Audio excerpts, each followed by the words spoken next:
భద్రం be careful brother, బట్టతలకు విగ్గే better.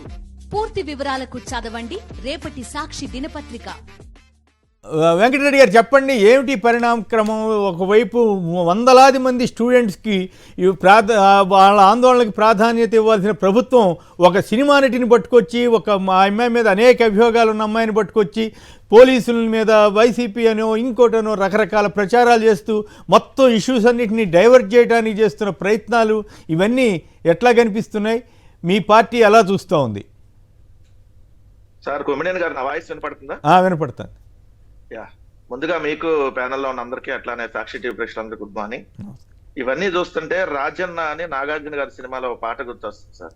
ఏంటది? రాబందుల రాజ్యంలో రాక్షస మూకల తొగల్లో నువ్వు ఇక్కడ ఎలా బతకగలవమ్మా అని ఒక చిన్నపిల్ల మంచి ఒక సాంగ్ అనమాట. అంటే ఇక్కడ ఆడపిల్లలు ఈ రోజు ఆంధ్రప్రదేశ్ రాష్ట్రంలో బతికేటటువంటి పరిస్థితి లేదు, ఇంక ఈ రాష్ట్రం వదిలి వెళ్ళిపోవాల్సినటువంటి దుస్థితి ఉందనేది నిన్న జరిగినటువంటి సంఘటన. 300 మంది విద్యార్థులు ఇంజనీరింగ్ కాలేజీలకు ఇంజనీరింగ్ చదివేటటువంటి విద్యార్థుల సంబంధించి బాత్రూమ్ లో హిడెన్ కెమెరాలు పెట్టి వాళ్ళ వీడియోలు తీసి ఆ వీడియోల్ని హైదరాబాద్ లో కూడా మల్లారెడ్డి కాలేజీలో కూడా అమ్మారు.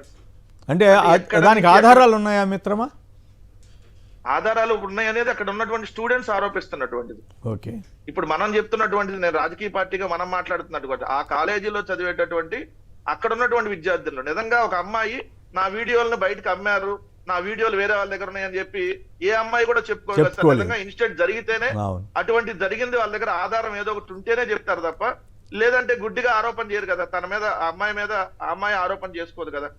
సో అట్లాంటి వీడియోలు ఉన్నాయి అనేది క్లియర్. అక్కడ ఇంజనీరింగ్ 4th ఇయర్ చదువుతున్నటువంటి ఒక తెలుగుదేశం పార్టీ నాయకుడు కూతురు, అదే విధంగా విజయ్ అనేటటువంటి ఒక ఆ ఇంజనీరింగ్ 4th ఇయర్ చదువుతున్నటువంటి ఎవరైతే స్టూడెంట్, ఆ ఇద్దరు కలిపి 300 మంది అమ్మాయిల వీడియోల్ని ఏదైతే బయటికి పంపించారు అనేది అక్కడ ఉన్నటువంటి విద్యార్థులను ఆందోళన చేస్తా వారం రోజుల క్రితం వాళ్ళకి వచ్చినటువంటి దాని ప్రకారం వాట్సాప్ లో ఒకళ్ళ ఆడియో, ఒకళ్ళకి సంబంధించినటువంటి వీడియో, వాళ్ళు మాట్లాడుకుంటున్నటువంటి ఆడియో వాట్సాప్ గ్రూపుల్లో వెళ్ళినటువంటి సందర్భంలో అక్కడ ఉన్నటువంటి అమ్మాయిలు ఆల్రెడీ కంప్లైంట్ ఇస్తే, అసలు మీరు ఎట్లాంటి కంప్లైంట్ ఇస్తే మీ మీదే ఉల్టా కేసు పెడతాం, అసలు మీ దగ్గర ఏం ప్రూఫ్లు ఉన్నాయని పెడుతున్నారు, ఇట్లాంటివన్నీ బయటికి చెప్తారా అని చెప్పి అక్కడ ఉన్నటువంటి కాలేజ్ యాజమాన్యం మాట్లాడినటువంటి పరిస్థితి. ఇవన్నీ చూస్తుంటే నిజంగా ఎక్కడికి పోతా ఉన్నాం? 2024వ సంవత్సరంలో ఉన్నాం. 78 ఏళ్ల స్వాతంత్ర దినోత్సవం జరుపుకున్నటువంటి సందర్భంలో ఇటువంటి సంఘటనలు జరిగితే స్పందించాల్సినటువంటి ప్రభుత్వం, స్పందించాల్సినటువంటి మహిళా హోంమంత్రి, స్పెసిఫిక్ గా మహిళా హోంమంత్రి ఈ రోజు ఎక్కడో అమ్మాయిలు మిస్ కాకపోయినా మిస్ అయ్యారని చెప్పి అబద్ధాలు ప్రచారం చేసినటువంటి పవన్ కళ్యాణ్, వీళ్ళందరూ ఈ రోజు మాట్లాడకుండా ఆ ఇన్సిడెంట్ అదేదో కాదన్నట్టుగా వీటన్నిటిని చూపించాల్సినటువంటి ప్రముఖ మీడియా సంస్థలు ఎక్కడో ఒక బ్లాక్ మెయిల్ చేసేటటువంటి ఒక కిలేడి అలయస్ కిలాడి కాదంబరి జట్వాని, కిలాడి జట్వాని సార్ ఆమె పేరు, అనేక మంది పారిశ్రామికవేత్తల్ని అనేక మందిని మోసం చేసినటువంటి ఆ బ్లాక్ మెయిల్ నటిని తీసుకొని వచ్చి గంటలు చర్చా వేదికలు పెట్టి ఈ రాష్ట్రంలో ఈ సమస్యలన్నింటినీ పక్కదోవ పట్టించేసి ఏమీ లేనట్టుది ఉన్నట్టుగా వాళ్ళు చూపించేయాలి. ఇక్కడ జగన్మోహన్ రెడ్డి గారి ప్రభుత్వంలో ఏదేదో జరిగిపోయిందని చెప్పి ఎవరెవరో ఇలాంటి వాళ్ళందరినీ తీసుకొని వచ్చి చూపించేటటువంటి కార్యక్రమం చేసి ఇక్కడ ఉన్నటువంటి సమస్యలను పక్కదోవ పట్టించారు. నిజంగానే మీరు చెప్పిన చూస్తే నిజంగానే వాళ్ళ ఈనాడు ఆంధ్రజ్యోతి పేపర్లు సాధ్యమైనంత వరకు గుడ్లవల్లేరు ఇన్సిడెంట్ 300 మంది పిల్లలకు సంబంధించిన ఇష్యూని, కొన్ని 100 మందికి సంబంధించినటువంటి ఇష్యూని, అది ఎంత దేశవ్యాప్తంగా చాలా సంచలనం సృష్టించే ఇష్యూని చాలా డౌన్ ప్లే చేశారు. మీరు అన్నట్టు ఆ నటిది మాత్రం ప్రముఖంగా పెట్టుకున్నారు. చాలా అంటే దాన్ని బట్టి అర్థమవుతోంది వాళ్ళు ఎటువైపు ఉన్నారు అనేది. సార్ కోల్కతాలో ఒక మహిళా డాక్టర్ మీద జరిగినటువంటి ఇన్సిడెంట్ కంటే ఇది పెద్ద ఇన్సిడెంట్. అవును, ఎందుకంటే అమ్మాయిని అత్యాచారం చేసి హత్య చేశారు ఒక అమ్మాయిని. కానీ ఈ రోజు 300 మంది మానాలకు సంబంధించిన విషయాలు, మేము ఎలా బతకాలి, మేము ప్రాణాలు తీసుకుంటామని చెప్పి అక్కడ ఉన్నటువంటి విద్యార్థులు మాట్లాడేటువంటి సందర్భంలో అంత పెద్ద ఇన్సిడెంట్ ని ఈ రోజు ఎక్కడా కూడా దాన్ని చూపించకుండా వాళ్ళు ఏంటి, ఎవరో ముంబై నటి ఏదేదో జరిగిపోయిందంట, ఒక బ్లాక్ మెయిల్ చేసే వాళ్ళు. నిజంగా సార్ ఆ ఉన్నటువంటి మీడియాని ఇంత పొద్దున్న ఇంత హార్స్ గా మాట్లాడుతున్నామని కాదు, కానీ వ్యభిచార మీడియా సార్ వాళ్ళు నడుపుతుంది. వాళ్ళకి కావాల్సిన అలాంటి ఏదైతే మోసాలు చేసేవాళ్ళు, అలా బ్లాక్ మెయిల్ చేసే వాళ్ళని తీసుకొని వచ్చి ఆ వ్యభిచార మీడియాలో కూర్చోబెట్టి ఈ రాష్ట్రంలో ఏదో జరిగిపోతుంది, గడిచిన ప్రభుత్వం ఏదో జరిగిపోయింది, ఇదిగోండి ఇది జరిగిందని ఏదో ప్రజలకు ఇంకా చూపించేటటువంటి కార్యక్రమం. నేను అడుగుతున్నా, ఇప్పుడు ఒక అమ్మాయి చనిపోయింది సార్, 9 ఏళ్ల బాలిక, మీ అందరికీ తెలుసు. దాదాపు 2 నెలలు అవుతుంది.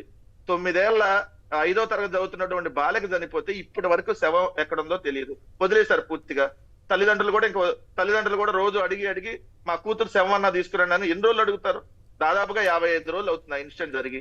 ఇప్పటికీ దొరకనటువంటి పరిస్థితి. రోజుకొక అత్యాచారం జరుగుతుంది, 2 రోజులకు ఒక హత్యలు జరుగుతా ఉన్నాయి. తెలుగుదేశం నాయకుల వేధింపులకి గురయ్యి ఈ రోజు వాళ్ళు వేధించారని చెప్పి ఆత్మహత్యలు చేసుకుంటున్నటువంటి సంఘటనలు 2-3 రోజుల కొట్టు కనబడతా ఉన్నాయి మనకి. ఇన్ని జరుగుతా ఉంటే ఇవి వార్తలు కాదు వాళ్ళకి. ఇవి చూపించడం ఎవరో అంట, ఎవరో రెండో పెళ్లి చేసుకున్నారంట, ఎవరి మీద ఆరోపణలు చేశారంట, దాన్ని పెద్ద బోధర్థంలో చూపించి ఎవరికో సంబంధించి ఎవరో బ్లాక్ మెయిల్ చేసిన ఆమెను తీసుకొని వచ్చి కూర్చోబెట్టి ఇక్కడేదో వాళ్ళు వైసీపీ నాయకుడు అది చేశాడు. అసలు అతనికి వైసీపీకి సంబంధం లేదు, అతను వైఎస్ఆర్ కాంగ్రెస్ పార్టీలో లేరు. అతను ఎవరైతే కుక్కల విద్యాసాగర్ రావు సంబంధించి ఆయన ఏదో వైసీపీ నాయకుడని వైసీపీ వాళ్ళందరూ ఇలానే చేశారని చెప్పి మా మీద బురద జల్లేటటువంటి కార్యక్రమం ఇది చేస్తున్నటువంటి ఆ వ్యభిచార మీడియాకు ఒకసారి సూటిగా అడుగుతున్నా. ఆ 300 మంది విద్యార్థుల్లో మీ కూతురో లేదంటే మీ మనవరాల్లో లేదంటే మీకు సంబంధించినటువంటి కుటుంబ సభ్యులు ఉంటే మీరు కూడా ఇలానే వదిలేస్తారా? నేను మహిళా హోంమంత్రి గారిని సూటిగా అడుగుతా ఉన్నా, ఏమ్మా నువ్వు ఆడపిల్లగా ఒక మహిళగా మీ కూతురులో లేదంటే మీకు సంబంధించిన కుటుంబ సభ్యులు అదే కాలేజీలో చదువుతా ఉంటే అలానే మీరు వదిలేస్తారా? రాత్రి సోషల్ మీడియాలో వస్తున్నటువంటి చూశాను సార్, ఆ అమ్మాయిని తప్పించేశారు ఎక్కడి నుంచి అని. ఎవరైతే ఆ బీటెక్ 4th ఇయర్ జరుగుతున్నటువంటి ఆ అమ్మాయి ఎవరైతే ఇవన్నీ రికార్డ్ చేయడానికి సహకరించినటువంటి ఆ అమ్మాయి ఎవరైతే ఉన్నారో ఆ అమ్మాయిని రాత్రి 10:30 సమయంలో ఆల్రెడీ కాలేజ్ నుంచి ఎవరో చూడకుండా కారులో ఎక్కి పంపించేశారనేటువంటి వార్తలు వస్తా ఉన్నటువంటి సార్.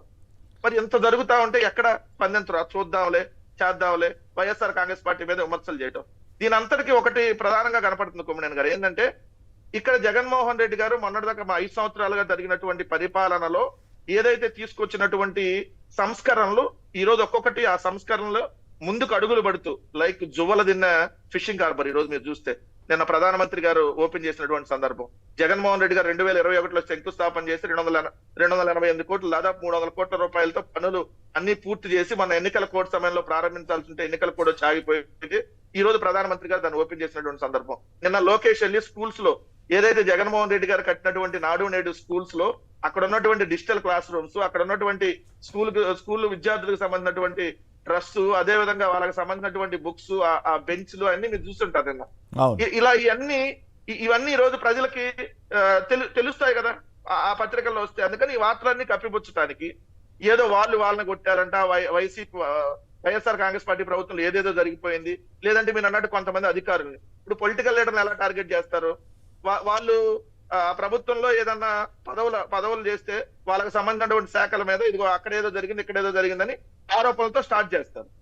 అది లేనప్పుడు అధికారుల మీద ఎలా చేయాలి? ఇదిగోండి నిన్న ముంబైలో కిలాడి జత్వాని తీసుకొని వచ్చి కూర్చోబెట్టి పిఎస్ఆర్ ఆంజనేయులు గారిని లేదంటే మరి కొంతమంది అధికారులు ఎందుకు వాళ్ళని టార్గెట్ చేశారు? పిఎస్ఆర్ ఆంజనేయులు గారి మీద ఎందుకు టార్గెట్ ఉంది? మీకేమన్నా సమాచారం ఉంది? నిన్న ఒక లాయర్ గారు ఏదో ఈ కేసీఆర్ ఓటుకు నోటు కేసు రిఫర్ చేస్తున్నారు, ఏంటి అది నాకు అర్థం కాలేదు సార్. అంటే అప్పుడు తెలంగాణలో ఉన్నాడు ఆయన, లేకపోతే అప్పుడు తెలంగాణలో ఉన్నాడా లేకపోతే ఎట్లా? అది ఆ రోజు ఆయన తెలంగాణలోనే ఉన్నారు, ఆ రోజు తెలంగాణకు సంబంధించి ఉన్నారు. జగన్మోహన్ రెడ్డి గారు వచ్చినాక తెలంగాణ నుంచి ఆంధ్రాకి వచ్చిన్నారు. ఏంటంటే వాళ్ళకు అనుకూలంగా పనిచేయాలి సార్. ఇప్పుడు చంద్రబాబు నాయుడు గారు అధికారంలో ఉన్నా ప్రతిపక్షంలో ఉన్నా పోలీస్ అధికారులు లేదంటే మరికొంతమంది ప్రభుత్వ అధికారులు వాళ్ళకు అనుకూలంగా పనిచేయకపోతే ప్రభుత్వం తరపున నిజాయితీగా పనిచేయకూడదు వాళ్ళు. ఇప్పుడు పిఎస్ఆర్ ఆంజనేయులు గారు ఇంకొకరు ప్రభుత్వం తరపున నిజాయితీగా పనిచేశారు. సో ప్రభుత్వం తరపున పనిచేయకూడదు, చంద్రబాబు నాయుడు గారి తరపున పనిచేయాలి. పని చేయకపోతే రెడ్ బుక్ లో రాస్తారు వాళ్ళ పేరు. గ్రామీణ స్థాయి నుంచి చెప్పారు కదా మొన్న ఆల్రెడీ అచ్చెన్నాయుడు గారు మొన్న ఒక స్టేట్మెంట్ ఇచ్చారు, మేము పసుపు బిల్ల పట్టుకొని వస్తారు మా తెలుగుదేశం వాళ్ళు, ఎంఆర్ఓలు మీరు గుర్తు పెట్టుకోండి, ఎండిఓలు మీరు గుర్తు పెట్టుకోండి, పసుపు బిల్ల పట్టుకొని మా వాడు వచ్చి ఏ పని అడిగితే ఆ పని చేయాలి, కాఫీలు టీలు టిఫిన్లు అన్ని పెట్టి మరీ పని చేయాలి, లేదా మీ అంతు చూస్తాం. అదేవిధంగా మీరు చూసారు కదా సార్, పోలీసుల్ని దెంభాష మాట్లాడాడు ఇదే అచ్చెన్నాయుడు గారు. ఇదే నారా లోకేష్ పాదయాత్ర జరుగుతున్న సందర్భంలో పోలీసుల్ని దెంభాష మాట్లాడారు. పోలీస్ అధికారులను ఈ రోజు ఒక రౌడీ షీటర్ల కంటే దారుణంగా ఐపీఎస్ఎల్ని ఏదైతే డీజీపీ ఆఫీస్ లో పొద్దు నుంచి వచ్చి సాయంత్రం దాకా కూర్చొని సంతకం పెట్టి వెళ్ళాలని. అంటే తెలుగుదేశానికి అనుకూలంగా పనిచేయకపోతే నిజాయితీగా పనిచేసిన ఏ ఆఫీసర్ అయినా కూడా మేము వదలం. వాళ్ళు పనిచేయాల్సిన తెలుగుదేశం తరపున నిజాయితీగా పనిచేస్తే మాత్రం మేము ఒప్పుకోం అనేది క్లియర్ గా వాళ్ళు ఈ రోజు చెప్తున్నటువంటి సందర్భం. రైట్.